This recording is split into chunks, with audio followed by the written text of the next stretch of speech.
Hello everyone, Ailuromage the Magic History Cat here. Today, we will be going over the marks of the 12 in Final Fantasy XIV, where they can be found in the game's world, and the lore and myths of creation surrounding these deities. I also have other videos where I talk about the Astrologian and the 12 that go into their relation to real-life astrology, the tarot, and the zodiac if you're interested. Before we begin, I want to reiterate that much of in-game creation myth will be discussed in this video, which are the result of Eorzean societies and worship that came to their own understandings about the 12, and the subsequent stories and myths of their existence that are a result of this. After we, the Warrior of Light, finally meet the 12 face-to-face in Endwalker, nearly 8 years after A Realm Reborn launched as an MMO, we know the truth behind the 12 and that they were ancients that came from before the Sundering, and some of the Eorzean myths surrounding them ended up being just that, myths. To begin, let's start at the Sanctum of the 12, located in the Bramble Patch in the East Shroud in the region of the Twelveswood, also known as the Black Shroud. The Sanctum of the 12 is a beautiful cathedral that players can get married into one another through the ceremony of eternal bonding. The cathedral displays the marks of the 12 in the front as a testament to unity, peace, and love. Players who wish to undertake the ceremony must first complete a quest line in which they will visit each of the 12 marks located around Eorze, retracing the steps of a couple who lived long ago in their search to seek the 12 themselves. Starting within the Twelveswood, you are tasked with seeking the first 3 of the 12 marks. The first mark belonging to Nofika, the matron, tied to the 6th astral moon, or the 11th month of the Eorzean calendar. Her mark can be found at her altar in Old Gridania, displayed above the entrance to the Conjurer's Guild. Nofika is the patron deity of Gridania and dwelled within the heaven of earth. Myth states that Nofika is a daughter of Thaliok and Azima and embodies fertility and harvest. An ability acquired by the Gathering Jobs is named after her called Nofika's Tidings, which increases item yield. Nofika's mark is depicting the World Tree that grew from her sapling, which is beautifully displayed on the bull card of the Astrologian. Nofika is right at home in Gridania, being the region of the forests and a strong connection to nature. The second mark belongs to Ulthik, the Keeper, tied to the 6th umbral moon, or the 12th month. His mark is found in the South Shroud, near Amdapor Keep. He dwelled within the heaven of earth and has the ability to alter time as its keeper. Myth describes that Ulthik is the brother of Nemea and was the first of the 12 to take form in the emptiness and nothingness that was the world. There was no light and no darkness, just nothing. His sister Nemea appeared after him, creating a vast lake from her tears. Thaliok then came forth sometime after, creating a river from the lake, and then had 2 daughters with Azima, bringing forth Nofika and Limlane. Ulthik's time-altering powers brought forth the Tree of Life by Nofika, and it was from here that all life began. His abilities are perfectly reflected in his mark, which depicts that of an hourglass. The third mark belongs to Byrgot, the Builder, tied to the 4th astral moon, or the 7th month. His mark is also found in the South Shroud near Camp Tranquil. Myth states that Byrgot is the son of Rhalgr, making Halone his sister. He is also Thaliok's pupil and dwelled within the heaven of lightning. With Thaliok's teaching, Byrgot constructed the Great Clock Tower from a comet, which is powered by Rhalgr's 11 bolts. His talents are reflected in his mark, which is that of the Hand, tying directly into the crafting jobs, the disciples of the Hand, with an ability named directly after him, Byrgot's Blessing, which increases the quality of crafted items. Byrgot's greatest creation, the Clock Tower, is depicted on the Spire card of the Astrologian. You will then be sent to the region of Lenosha to seek the next 3 marks. The 4th mark belongs to Limlane, the Navigator, tied to the 3rd astral moon, or the 5th month. Her mark can be found in Limsa Lamensa in the upper decks, overlooking the anchor docks. Limlane is the patron deity of Limsa Lamensa and dwelled within the Heaven of Wind. Myth explains, using her control of the wind, she swept forth the rivers of her father Thaliok and created her sea serpent companions. Endless water flowed from the mouths of her serpents, spreading forth and creating the vast oceans and seas. Limlane's mark is right at home in Limsa Lamensa, being a maritime city and culture centered around the Eorzean seas, using the winds of Limlane to sail and navigate what she created. And this is all perfectly reflected in her mark, depicting flowing ocean waves. The 5th mark belongs to Oshan, the Wanderer, tied to the 3rd umbral moon, or the 6th month. His mark is found in Outer Lenosha, overlooking the Wanderer's Palace. Oshan dwelled within the Heaven of Wind, and is the patron deity of the floating city of Nim, which is an ancient city inhabited by Lalafels that has since fallen to ruin and abandonment. During the height of the city's prosperity, they constructed the Wanderer's Palace in dedication to Oshan, but a plague befell the citizens, turning many of them into the Tonberries that still roam the halls of the palace. Myth tells that Oshan is a wanderer by heart, depicted in the arrow card of the astrologian, and his mark depicts that of a walking stick. He is responsible for raising vast mountains and tall hilltops that he erected during his long travels. Bards all over Eorza favor Oshan as a deity, with one of their abilities named in reference to him, the Wanderer's Minuet.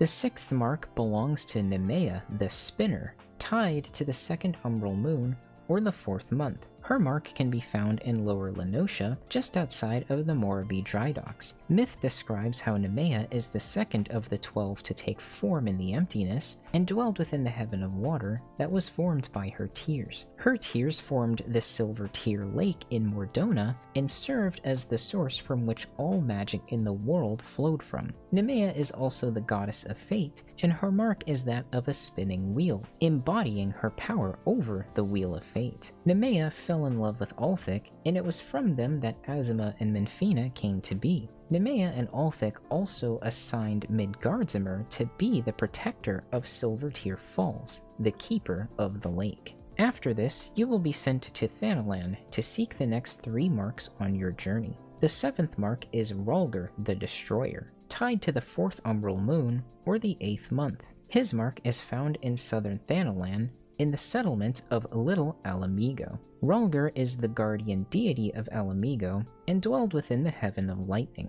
Myth explains that Rhalgr came to be sometime after a handful of the other deities to bring order to the land they had made. After the other deities began appearing and forming the world, it was nothing more than a chaotic landscape of nature in complete disarray. The rivers of Thaliok, the mountains of Oshan, and the winds of Limlane were nothing more than natural disasters twisting and churning into one another. Nemea, concerned for the state of the world, called forth a great comet, which she imbued with life, giving birth to Rhalgr. Rhalgr's destructive powers countered the chaotic nature of the world and essentially beat it into submission, causing the elements to idle and take a more peaceful state so that all life could thrive. Rhalgr's mark depicts that of a falling comet, reflecting his origins and his great destructive power. The 8th mark belongs to Azima the Warden, tied to the 5th astral moon, or the 9th month. Her mark can be found in eastern Thanalan next to the Burning Wall. This location in particular is also known as Final Prayer, the site where Eorzans, during the Calamity,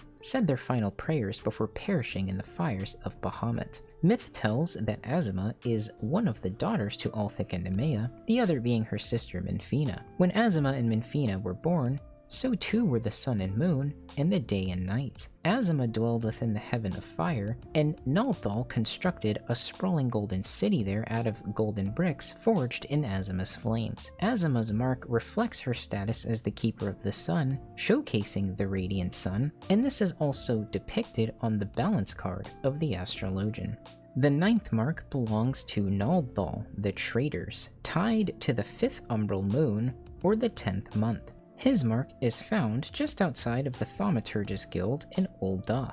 Nalthal is the guardian deity of Ul'dah, and is the combined manifestation of deity Nald and deity Thal, who are the keepers of the living and dead respectively. Myth explains that Nalthal is the last deity of the 12 to take form as a means to maintain the order over the concept of death for mortals. During one of Oshan's journey, he invited Halone to accompany him. Halone took far more interest in challenging herself to every creature she encountered, striking them down in combat, which drew the wrath of Nofika, as she watched Halone harm her beloved creations. Oshan, seeking to solve this problem, summoned magma from his great mountains, which fell across the lands and cooled, taking the form of Nalthal. Nalthal would oversee the passing of souls, using his scales of balance to measure their weight before carrying them into the afterlife. Nofika found peace knowing that even in death, her creations would still live on, and decided to compromise. Nalthal's mark is a reflection of his additional duties as a god of trade and commerce, depicting a cowrie,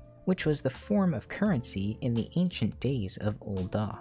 After this, you were tasked with visiting the last 3 marks, scattered among 2 separate locations. First, making your way to Korthus, you will seek the 10th mark, this one belonging to Halone the Fury. Halone is tied to the first astral moon, or the first month, and is the patron deity of the Holy See of Ishgard. Her mark can be found in Korthus Central Highlands, in the sacred location of the Fury's gaze near the Boulder Downs. Halone's likeness can also be seen all over Ishgard in the form of various statues. Halone dwelled within the Heaven of Ice, and myth states that she carved the Great Palace of Ice with her spear from the ice blocks created by Minfina's moonbeams. Halone's mark is a direct reflection of her status as a goddess of war and her mighty spear by depicting 3 spears together. Being a goddess of war, she is a god to many warriors across Eorza, not confined to just Ishgard. We can see this in the Gladiator's moveset in a level 26 move called Rage of Halone, before it changes into Royal Authority upon progressing the Paladin job. Halone is also showcased as the focus of the spear card used by the astrologian. The 11th mark belongs to Minfina, the lover, who is tied to the first umbral moon or the 2nd month. Her mark can also be found in Korthus Central Highlands, outside of the Steel Vigil overlooking Ishgard. Minfina, opposite of her sister Azima, is the embodiment of the moon. She is also the goddess of love and the favored deity of the Eorzan Mikote. Many pray to her for help with their love lives and even call the moon by her name. Her mark is a depiction of the twin moons, as this served when there were 2 moons in the game's world. Before A Realm Reborn, which was the relaunch of Final Fantasy XIV as a game, the original MMO ended up being entirely remastered into what we have today, using an in-game canon event that is part of the game's lore, where an apocalyptic event called the 7th Umbral Calamity changed the entire world as we know it. Before the Calamity, there were 2 moons that orbited the planet we all know as Hydaelyn. The smaller one of the 2, known as Dalamud, slowly turned into a massive burning red sun in the sky, or so it appeared. It turned out to not be a moon or sun at all, but a creation of the Allagan Empire. The other larger moon that was known as Minfina remained after the Calamity, and this is the very moon where Zodiark was imprisoned. Lastly, you will seek the final mark and make your way to Mordona. The 12th mark belongs to Thaliok the Scholar, who is tied to the 2nd astral moon or the 3rd month. Thaliok is the patron deity of Sharlayan, and his mark resides at the Rathafrost in Mordona. Thaliok dwelled within the Heaven of Water, where he created the River of Knowledge from a star Nemea melted, that he poured forth from his ewer. Myth explains that Thaliok courted Azima and had Limlane and Nofika as their daughters. Thaliok is also the mentor of Byrgot, who was able to build the Great Clock Tower as a result of his teachings. Thaliok's mark depicts a scroll of knowledge, and he is showcased on the ewer card of the astrologian, pouring forth his River of Knowledge.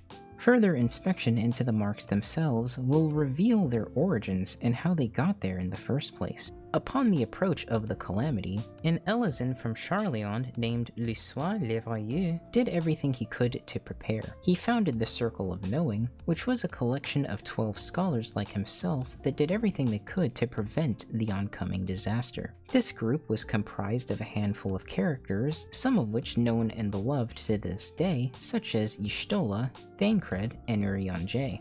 Lussois traveled throughout Eorza and carved the marks of the 12 upon the stones and pleaded all Eorzans to visit them and pray. They hoped that the 12 would hear their prayers and intervene. As the calamity struck once the Dalamud shattered, releasing Bahamut to wreak havoc upon the world, Lussois called out upon the 12 and the prayers of Eorza and attempted to stop him. Though he was unable to initially best Bahamut, he was able to teleport the adventurer, you, the player, away. After a long struggle, both he and Bahamut were seemingly destroyed. The aftermath of this struggle is what kicks off the beginning of A Realm Reborn, as the Warrior of Light begins the first steps of their journey right after the calamity. After a life-changing journey all the way to the ending of Endwalker, the Warrior of Light officially finally meets the 12 face-to-face, traveling into each respective heaven in order to face them, overcoming their tests and challenges, and at the end of Myths of the Realm,